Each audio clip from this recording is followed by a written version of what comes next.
my name is Fabiola and I am here with another video.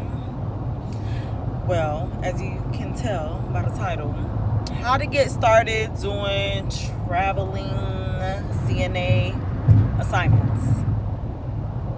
Okay, well, before you even apply or do anything, you definitely have to have your CNA license, which is your Certified Nursing Assistant license. Now, please keep in mind that every state is different as far as the requirements in order to get your CNA license. And the length is also different in a lot of states. I'm in the state of Florida, so 11 years ago when I did do my CNA, my class was only about a month. It was 4 weeks.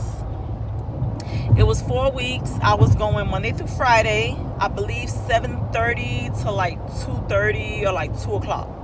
So I was going Monday through Friday around that time.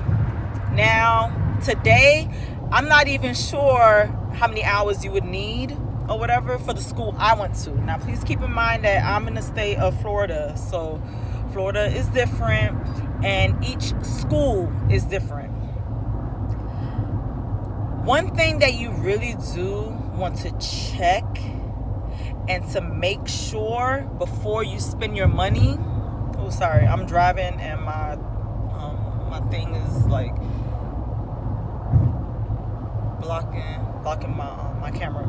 So anyways, you want to make sure that the school is accredited. You want to make sure that you're not spending your time, you're not spending your money on a school that basically is non-existent if you're not able to take your boards. So you definitely want to make sure that they have everything on point. And you could go on your state Department of Health website, and you're able to look at the different schools that are accredited. So I will put it over here on the video somewhere, but keep in mind that the one that I'm putting up is the one for the state of Florida.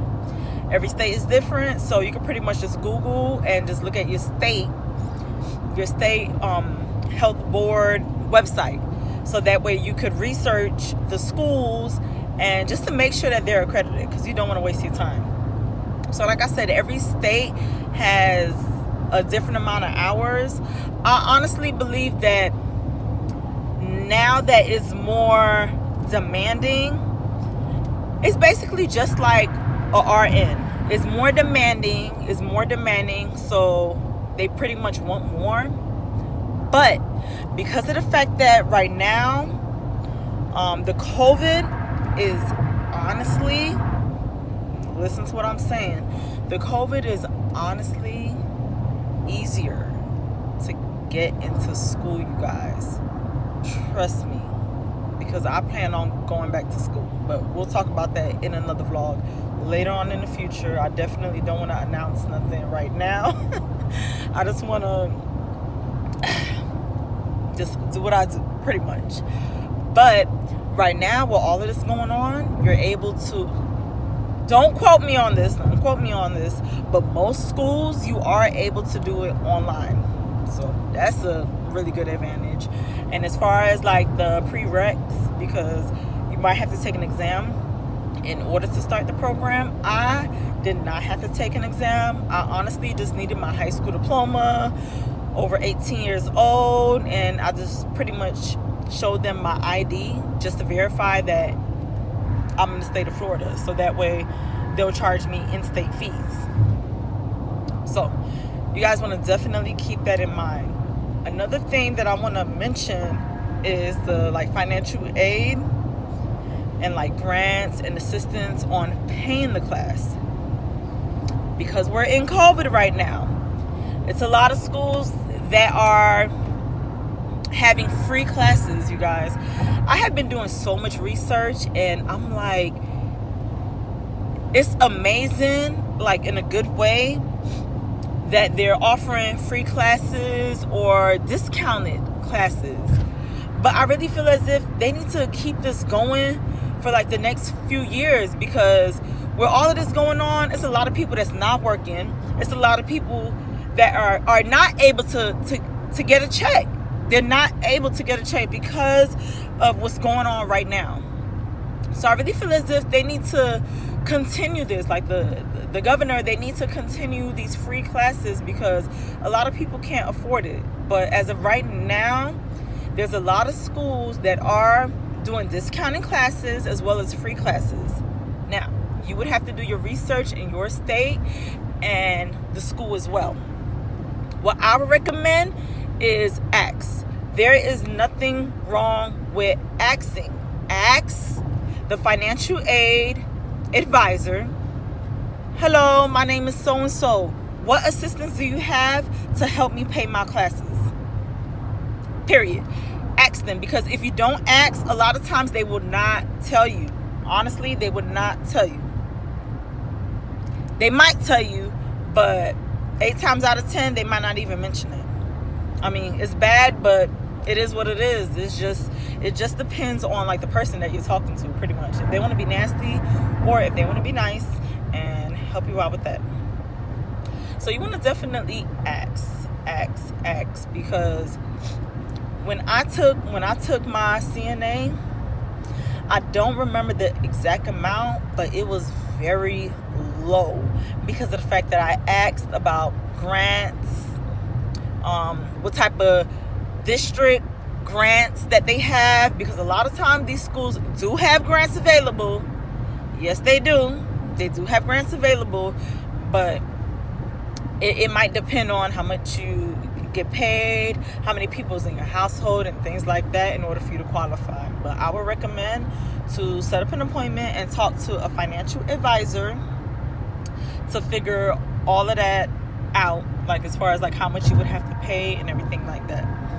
I honestly think that me doing my CNA, I'm so happy that I did my CNA, because right now they're in need. We're basically nurses. You guys, because we do a lot. Okay, let me put my phone down a little bit, because I'm like driving real fast and there's a state trooper right there. So we're basically nurses. So we're in need, you guys. Like, we're in need. It's not just the RNs that are in need. We are in need too. And trust me, I haven't even applied to a few jobs and I'm getting emails like about jobs. It's crazy. It's crazy the amount of jobs that are available for CNAs. They're available. Trust me, you guys.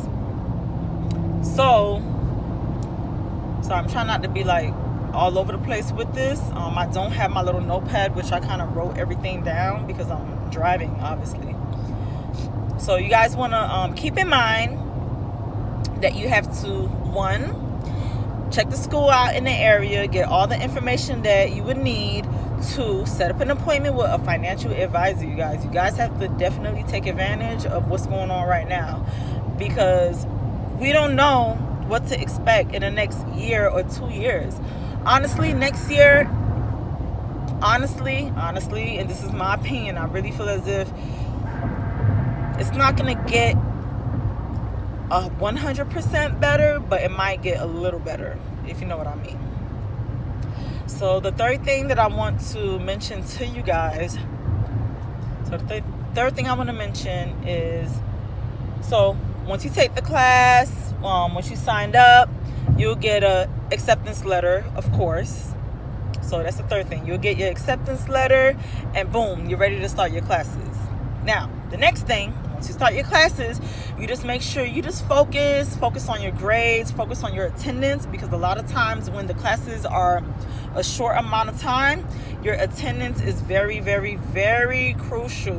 Very crucial. Like, you will get kicked out the program. It's just like nursing school, and nursing school is no joke. Your attendance is a must, and you can't just not show up for class. Like, you're gonna miss something. So you want to definitely make sure everything is like on point. Now, the next thing is you have completed the program. Now, what's next? the boards. Now, when I took my boards, which was a long time ago, I did my clinical as well as my skills.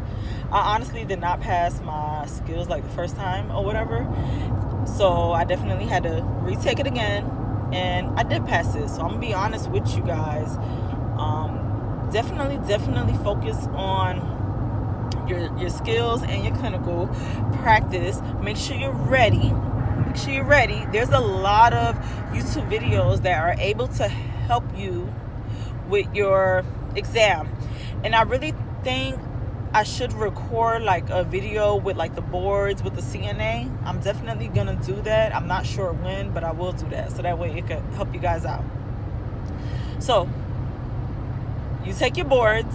The goal is to pass, because you don't want to keep taking your exam. You want to pass and get it over with. So once you pass, what's next?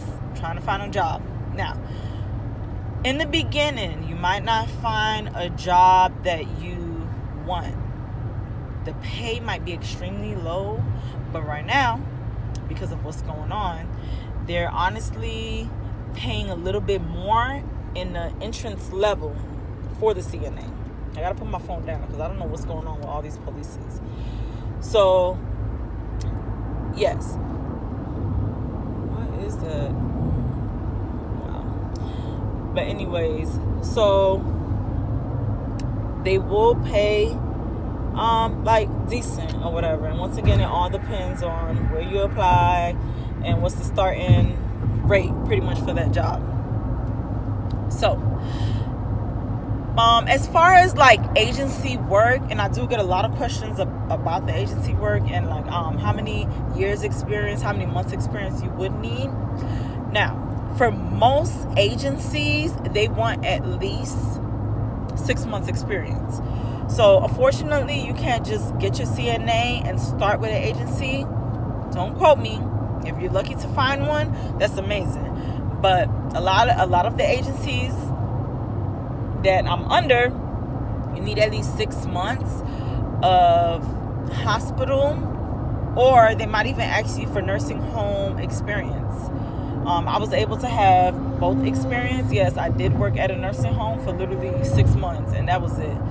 It was just, I didn't like it at all, because one, the pay was not so great, and you do a whole bunch of stuff. It's just crazy. I'm more of like the hospital type of person or whatever, and I don't mind doing private duty. I've been seeing a lot of private duty cases, but no, with my schedule and what I got going on, I don't think the private duty will fit my schedule. But once again, you're different, so you definitely want to make sure that you have experience in a hospital and experience at a nursing home. Whether you work at the hospital part-time, in the nursing home PRN for a good solid 6 months, and then start applying. Now, don't get me wrong, you could start applying once you have your license and just hope and pray that they pretty much will take you. But honestly, with these travel assignments, they really do need someone with some experience. But don't get discouraged. Time goes by fast, and you're able to gain the experience that you need in order to make some serious money. Now, with these agencies, it's some serious money that you're able to make, okay? It's some money. It's some serious money that you're able to make. And one of my next videos that I will post, which I already pre-recorded, thank God, will be how much I got paid with my first travel agency. So I know you guys are really interested in knowing how much. I wasn't sure if I really was gonna post it, but I want to be transparent with you guys and let you guys know what it is, because you're able to make that money. So look out for that video. I know you guys will definitely love it, and I also have proof as well. So whatever I'm telling you guys right now is the truth, okay? So thank you guys so much for following me and following my journey. I'm definitely gonna do so many videos as far as with beauty as well as the travel assignments as well. And you guys know the next travel assignment I will be taking you guys. Yes, I already have one lined up, but I'm not going to tell you where, but I'll definitely record that. Thank you guys so much. Enjoy your day and be safe. Oh, and also, if you guys have any questions, I'm just going to leave my my email address. If you want to ask me a little bit more personal questions, I don't mind, depending on how personal. I don't mind, and I will answer to the best of my ability. Okay, so I'll leave my email address towards the bottom. Please, you guys, just give me like a little bit of time responding back, because I have been getting a few emails. So I will definitely go through it and respond to you guys, because I definitely want to be transparent. Okay, so thank you guys so much, and see you guys in the next video. Bye.